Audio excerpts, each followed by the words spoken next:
Вот в Беларуси мы очень активно работаем. Наш институт, мы подписали меморандум издательским домом «Звезда». И часто публикуемся в «Созвездии». И мне очень отрадно о том, что в «Созвездии» есть рубрика про Абая, про Мухтара Омархановича Авезова.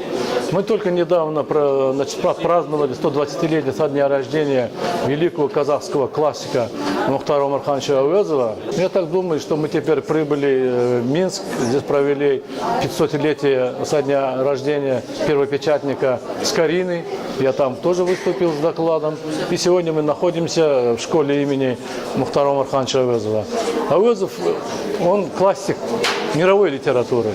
Он не писатель одной нации, он человек с мировым именем, он академик, лауреат Ленинской премии. И самое главное, недавно английская газета Independent опубликовал литературную карту мира. Туда вошли 197 стран. И там есть Казахстан, там есть Мухтар Омарханович Авезов со своим великолепным эпопеей «Путь Абая».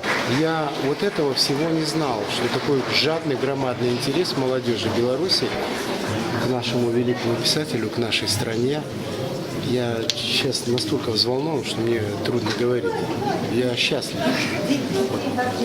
Понятие счастья обычно длится, там миг, секунду, я просто впечатлен тем, что увидел. Авезов для нас, казахов, это как Яков Колос для белорусов или Лев Толстой для русских.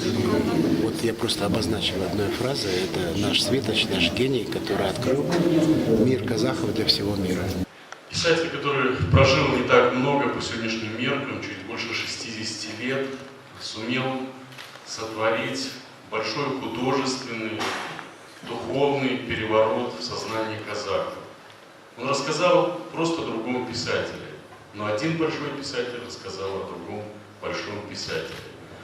Наверное, сегодня время не совсем книжное, и нам сложно понять, как слово влияло на сотворение нации, на те исторические парадигмы, которые сегодня заложены в основу, фундамент суверенного Казахстана.